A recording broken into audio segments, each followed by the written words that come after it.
इन लोगों की चाटुकारिता के बगैर एकेडमिया में, कल्चरल डोमेन में, इवन बॉलीवुड में जीना असंभव है।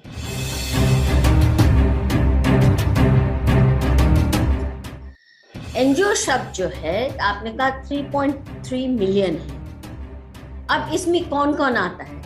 इसमें इतनी रेंज है, और इसमें वो भी होंगे जो इस देश की, जिनको हम स्वयं सेवी संस्थाएं कहते हैं, जो पुरानी चली आई हैं समाज सेवी संस्थाएं, और इसमें वो भी हैं जो फॉरेन फंडेड एनजीओज हैं। तीसरे कैटेगरी में आती हैं जो इस्लामिक या क्रिश्चियन संस्थान हैं, बहुत आउटराइट।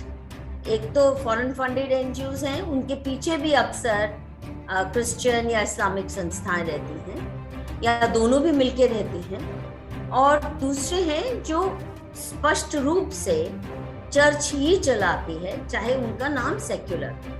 अब अगर इनकी बात करें, जिनको हम टुकड़े टुकड़े गैंग, उन्होंने खुद ही परिभाषा दे दी जेएनयू में, भारत तेरे टुकड़े होंगे इंशाल्लाह इंशाल्लाह करके के।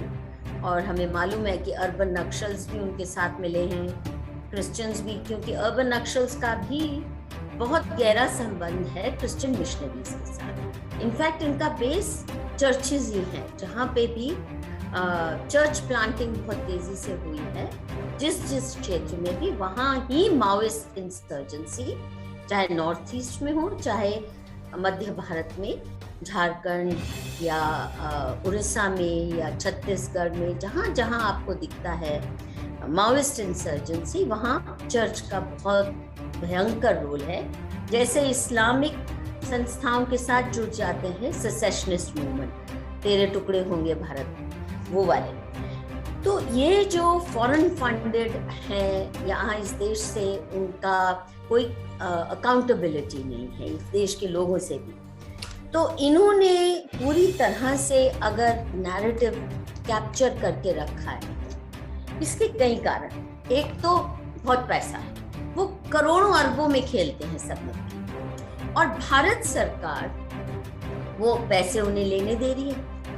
केवल ये नहीं है कि विदेशी पैसा आता है, अगर आप हमारे corporate social responsibility CSR funding का भी पैटर्न देखें, तो वो ज्यादातर ये इन्हीं विदेशी फंडेड एनजीओज को जाता है, क्योंकि उनको अपने काम बहुत ग्लैमराइज करके, बढ़िया रिपोर्ट, अपने को बहुत बड़ा दिखा के, वो सारा तामझाम प्रोफेशनल करना आता है, जिससे वो CSR को अपनी क्रेडिबिलिटी दिखा सके।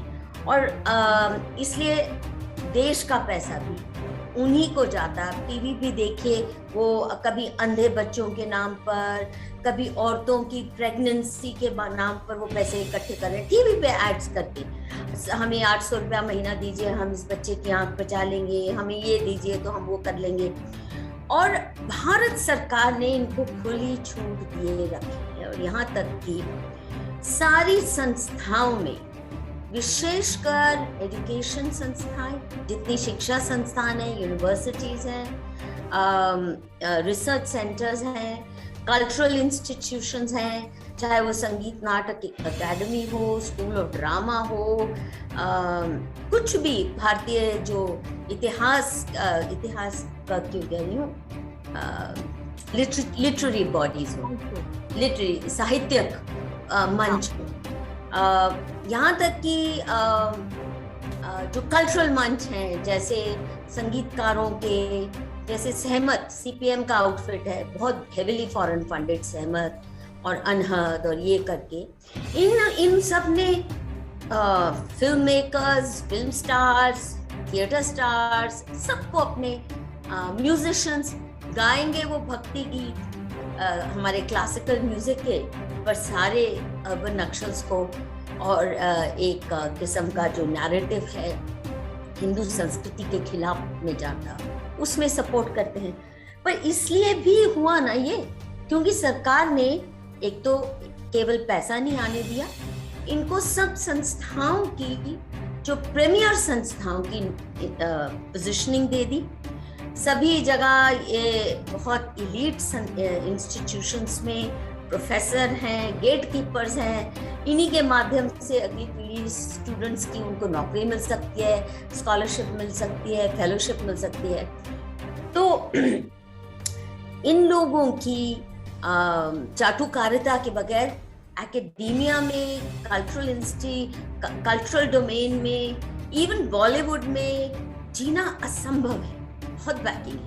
फिर इनको दाऊद इब्राहिम जैसे लोगों का भी तो है ना, उनका हाथ भी इनके सर पे रखा है। पॉलिटिशियंस इनके साथ जुड़ जाते हैं, क्योंकि यहाँ तक कि हमारी जुडिशरी भी फॉरेन फंडेड एनजीओ कोई पीआईएल लेके आते हैं तो तुरंत एडमिट ही नहीं होती। रात भी 2 बजे भी सुप्रीम कोर्ट के जजेस उठ बैठते हैं अगर ये किसी जिहादी की या टुकड़े टुकड़े करने वाले की या किसी टेररिस्ट की अपील लेके आते हैं। रात को 2 बजे सुप्रीम कोर्ट के जजेस उठ खड़े होते हैं। तो इसका क्या मतलब है कि इनकी बैठ बहुत हो चुकी है पॉलिसी मेकिंग बॉडीज में, डिसीजन मेकिंग बॉडीज में, जहाँ कोर्स क्यूरिकुलम सेट होता है, उन सब बॉडीज में यही विराजमान है।